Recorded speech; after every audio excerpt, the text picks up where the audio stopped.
So I made this dice tray gift box to contain a Christmas present that I'm giving this year.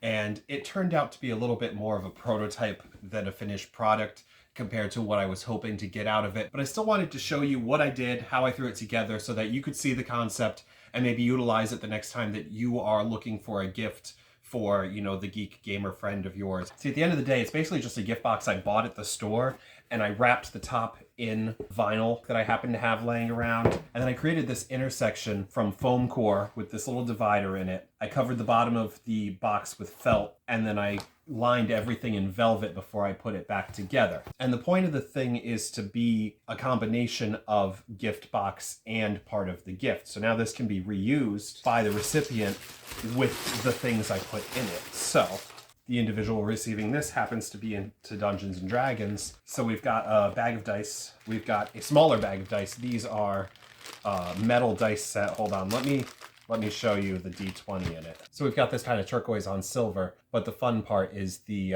20. And during gameplay, that can just be tucked over here. And then you got this whole tray for rolling into. These are character creator dice from Citadel Black, in case you haven't seen these. They're pretty cool. Talk about rolling a new character. This actually shows you races, classes, alignment, any of that, so that instead of just rolling stats, you are rolling everything completely randomly. It can be used for all different kinds of things, from new player characters to NPCs to big bads, anything like that along the way. And then I got a couple of little dice-related magic tricks. So basically, this whole thing is just a box of dice, but I wanted to make sure that the presentation could be reused as a dice tray after the fact, in addition to some storage. Let me show you the quick version of how I made it. The first thing that I did was I pulled out this vinyl that I had picked up at the fabric store ages ago. I've also used it to recover guitar amps because that is another hobby of mine. And here I just cut a piece a little bit wider than the lid. And then I glued it all down and I weighed it down so that it could dry nice and flat. Now, you can see here that I'm using just a rubber spatula that I got from the dollar store to spread this glue. It's an awesome tool to use for this sort of purpose. I do it all the time with my woodworking because that glue is going to dry hard, and then you can just flex the head of the spatula and the glue will crack and peel right off of it. And now you've got your silicone glue spreader all set and clean and ready to go for your next project. Now, after the top was dry and it came time to glue the vinyl around the edges, I folded everything over, glued the first two sides to begin with, clamped that, let it dry, came back the next day. And then when it came time to do the ends, I only snipped the corners as much as I needed to get them to roll over the end so that I could get them glued up. And I left these flaps on the corners for now. Once all of that was glued up, I folded those flaps around to get this nice little corner fold on the end that shows off the material a little bit. Now, I started with the lid for a couple of reasons. The first thing, because it was the material that I had first to hand, which is often a quick reason why I start with a step.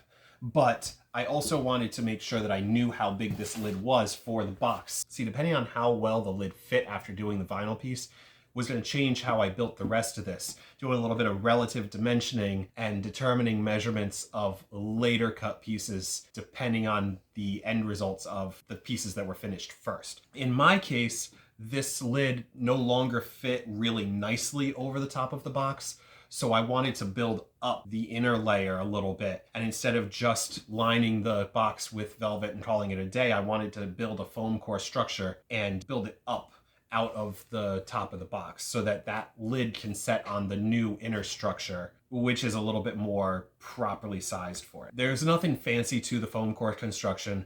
I sized everything up as I went.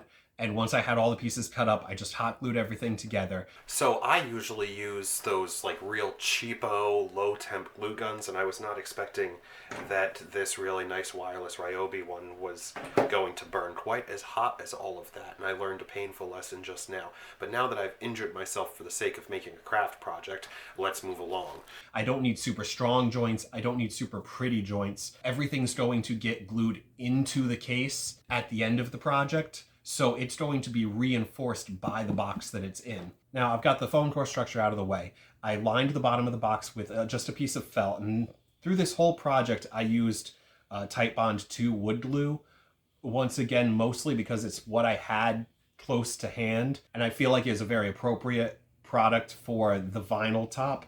It is what I use for putting vinyl on guitar amps all the time. I know how it reacts with that. The reason why I utilized it through the rest of the build is pretty much because it's already what I had on the workbench when I was doing it. Once I got the felt glued down to the bottom, which should help to deaden the noise of the dice when we're rolling, then I came back through and I cut some of this velvet that I had lying around, and I just lined the bottom of the box with that. Now, these very edges don't have to be super pretty, right? So there's going to be more structure coming in. I don't have to get that felt all the way to the edges. I don't need to get that velvet all the way to the edges and have it really precise.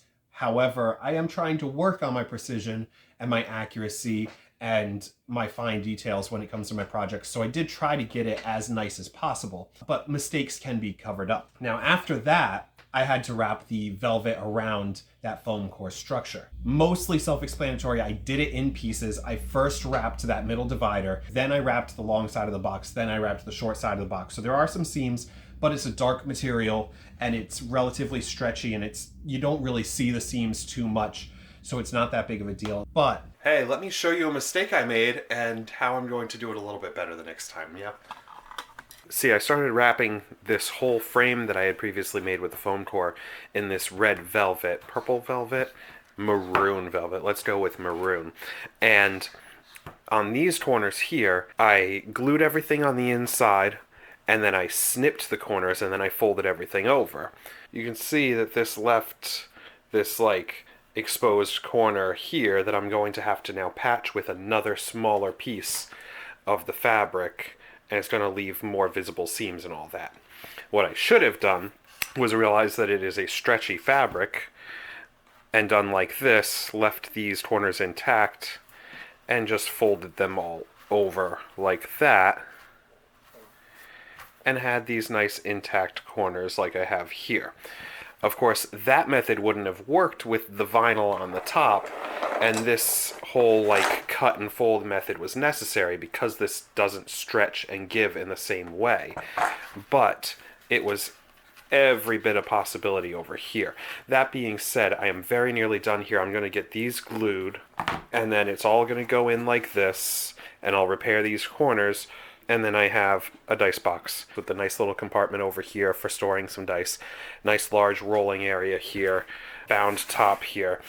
I'm going to end up doing something with this, but I'll worry about that later. And we'll circle all back around once it's actually complete. All right, and that's the build for today. So at the end of the day, you've got this gift box that is reusable as a dice tray for the recipient.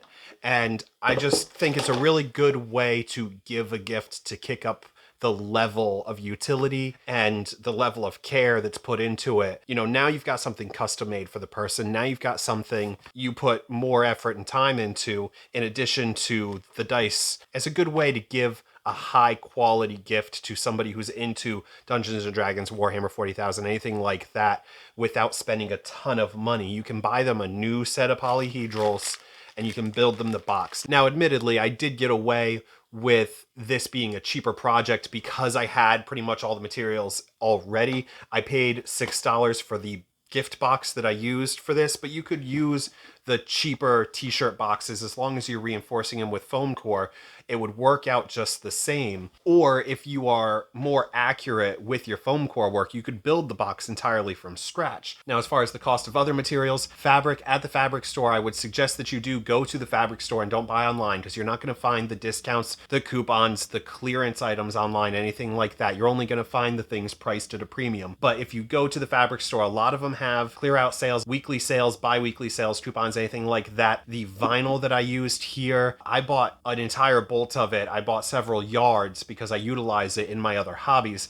However, it generally is priced $10 to $15 a yard. I ended up paying, I think, $5 a yard when I got it, just because it happened to be on sale that week. There happened to be a coupon. I used significantly less than a yard here, but generally they'll want to sell you at least 1 yard. But either way, it's $5, including all of the excess vinyl that you could probably make 4, 5, 6 more boxes out of. The velvet kind of the same deal. I got it on sale, a few bucks a yard. So if you wanted to do these at scale, you could probably get these down to like $5 to $8 a piece. If you were to make them nicely enough, you could probably sell them for significantly more than that. But the point here was to make a nice gift for somebody to accompany the things that are going to be in it. Of course, all sorts of other things could happen here. You could do embellishments cut into or painted on the vinyl, emblems, cast metal pieces, whether you bought them, made them, whatever. You could customize them a ton of different ways.